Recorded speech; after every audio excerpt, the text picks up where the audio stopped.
Meu nome é Luciana Lopes Rocha, eu sou juíza titular do Juizado de Violência Doméstica e Familiar contra a Mulher de Taguatinga, coordenadora do Núcleo Judiciário da Mulher do Tribunal de Justiça do Distrito Federal e Territórios e uma das integrantes do grupo de trabalho instituído no âmbito do Conselho Nacional de Justiça para a criação e implementação do Formulário Nacional de Avaliação de Risco. Na videoaula anterior, nós abordamos as diretrizes para a ação judicial para respostas eficazes à prevenção e enfrentamento à violência doméstica e familiar contra a mulher em tempos de pandemia do Covid-19, a partir da utilização do Formulário Nacional de Avaliação de Risco, instituído pelo Conselho Nacional de Justiça e pelo Conselho Nacional do Ministério Público por meio da Resolução Conjunta número 5 de 2020. O formulário é o novo instrumento da política judiciária nacional e das políticas públicas implementadas pelo Ministério Público para a prevenção e enfrentamento de crimes em contexto de violência doméstica e familiar contra a mulher perpetrados por parceiros íntimos. O formulário visa subsidiar a atuação do Judiciário, do Ministério Público e dos demais órgãos da rede de proteção na gestão dos riscos identificados. Nesta videoaula, abordaremos como fazer a gestão dos riscos identificados, quais diretrizes para a ação e tomada de decisão com perspectiva de gênero a partir da utilização do formulário. Muito bem, o formulário pode ser um verdadeiro indutor de políticas públicas, na medida em que, para a efetividade dessas estratégias da nossa atuação, precisamos, é claro, de estruturação, de aparelhamento e capacitação de toda a rede de enfrentamento e rede de proteção.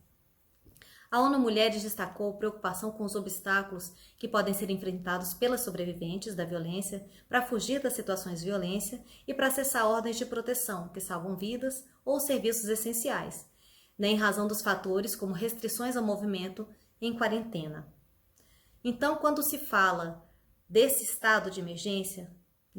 vivenciado pela pandemia do Covid-19, nós precisamos pensar em estratégias de gestão de riscos que possam ser utilizadas durante a pandemia, para a gestão quer do risco moderado, quer do risco grave, quer do risco extremo identificado a partir do número de respostas positivas aos fatores de riscos descritos no formulário de risco. Também devemos observar que alguns itens considerados críticos merecem especial atenção do sistema de justiça e sistema de segurança pública. Então, se os fatores de risco como uso de faca, comportamento controlador, ciúme excessivo, violências graves físicas, forem identificados no formulário, merecem especial atenção como riscos de letalidade, de alta letalidade. Nesse momento de pandemia, é necessário a ampliação de serviços online. A garantia de acesso à justiça deve ser assegurada por meio de acessos facilitados ao registro de boletim de ocorrência eletrônico, ao requerimento de medidas protetivas de forma eletrônica ou outro meio virtual. Mais abrigamento também é necessário. É claro que nós já temos a possibilidade de utilização das medidas protetivas de urgência, como afastamento do lar, proibição de contato, proibição de aproximação, proibição do ofensor de frequentação de lugares. Também é possível o abrigamento dessa mulher para garantir-lhe a segurança, especialmente em situações de risco extremo, em que a mulher não quer mais ficar no local onde reside e muitas vezes prefere o abrigamento por se sentir mais segura, especialmente quando se trata de hipótese de riscos graves ou extremos, de reiteração de violências. Em relação à assistência psicossocial e assistência jurídica, é necessário que seja garantida também às mulheres à distância, com grande publicação das informações acerca da disponibilidade desses serviços de assistência psicossocial e assistência jurídica nos sites da Defensoria Pública, da Casa da Mulher Brasileira, nos serviços da rede,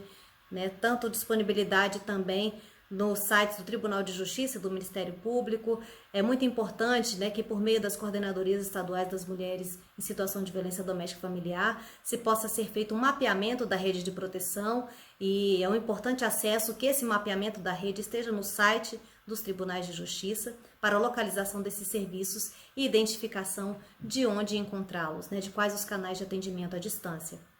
O monitoramento das mulheres e homens envolvidos em situação de violência doméstica nos casos mais graves também se mostra de suma importância para o monitoramento pelas patrulhas Maria da Penha ou programas de policiamento preventivo, como o Provide, exercidos pela Polícia Militar, para a presença mais próxima do Estado nos casos de risco mais graves ou extremo,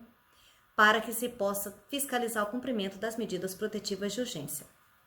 O uso da tecnologia para monitoramento do cumprimento das protetivas também tem sido avanço tecnológico considerado como um dos pilares para o aprimoramento do sistema de justiça.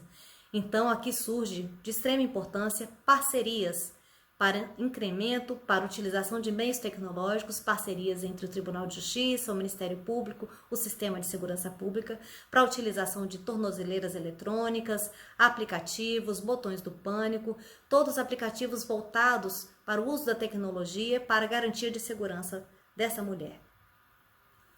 Muitas vezes, todas essas medidas protetivas e medidas também cautelares podem não ser suficientes para a garantia da integridade física e psicológica dessa mulher. E nesse caso, a prisão preventiva pode e deve ser decretada pelo magistrado.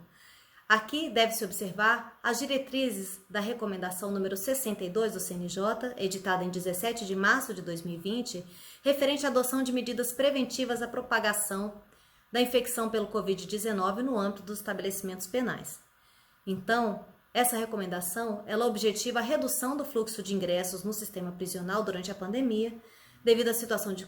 confinamento, de superlotação dos presídios, e recomenda que a reavaliação dessas prisões preventivas seja feita, se tiverem prazo superior a 90 dias, que elas sejam reavaliadas à necessidade, e também reavaliadas as prisões preventivas que resultem de crimes menos graves, praticados sem violência ou grave ameaça à pessoa, e que novas ordens de prisão observem a máxima excepcionalidade e última ratio da prisão. É claro que a prisão é a última ratio, que devem ser observadas se outras cautelares já seriam suficientes. Mas caso não sejam, pode e deve ser decretado pelo magistrado a prisão preventiva em qualquer fase do processo, inclusive de ofício, quer no inquérito policial ou quer na ação penal. Aqui cumpre destacar que, embora não mais se admita a prisão preventiva de ofício pelo juiz na fase do inquérito no Código de Processo Penal, à luz do artigo 20, parágrafo único da Lei Maria da Penha, é sim possível a decretação até mesmo de ofício pelo juiz de prisão preventiva na fase do inquérito, por se tratar de uma lei especial que deve prevalecer sobre a regra geral do Código de Processo Penal. Outras estratégias podem ser adotadas à luz das diretrizes preventivas previstas no artigo 8º da Lei Maria da Penha. Cumpre ressaltar que a Lei Maria da Penha, ela traz medidas não só para a responsabilização do agressor, mas também para prevenção e para proteção, acolhimento, assistência e garantia de direitos dessa mulher. Portanto, a integração operacional entre o Poder Judiciário, o Ministério Público, a Defensoria Pública, com os sistemas de saúde, segurança, trabalho, assistenciais, educação, são fundamentais para a prevenção à violência doméstica e familiar e a efetividade da implementação da Lei Maria da Penha em todo o território nacional. Portanto, nesse momento de pandemia, quando vemos que fatores econômicos também representam um fator de risco à reiteração de violências, é necessário que tenhamos pacotes emergenciais de benefícios, termos de cooperação técnica entre o Poder Judiciário, entre o Ministério Público, entre o Poder Executivo, para que sejam observados esses benefícios assistenciais às mulheres como garantia de direitos a uma vida livre de violência, com devida proteção e prevenção e garantia de direitos, fazendo assim com que seja cumprido o dever do Estado de contenção desses abusos e de acolhimento e proteção integral a essas mulheres em situação de violência doméstica e familiar. Além dos pacotes emergenciais, é muito importante campanhas na mídia de informação. A mídia, ela pode funcionar como uma importante rede de proteção prevista no artigo 8º da Lei Maria da Penha, ao evitar estereótipos de gênero, ao trazer informações importantes sobre o ciclo da violência, sobre a complexidade desse fenômeno, dificuldades para rompimento do ciclo.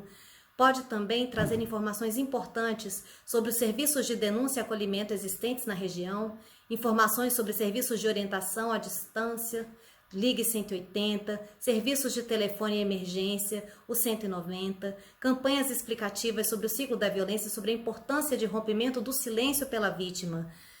Estudo feito pela Secretaria de Segurança Pública do Distrito Federal quanto aos feminicídios consumados verificou que em 69% das vítimas não registraram ocorrência anterior contra o autor, a mostrar que o rompimento do silêncio é sim uma forma de o Estado conseguir romper o ciclo da violência quando se faz o registro da denúncia do fato-crime.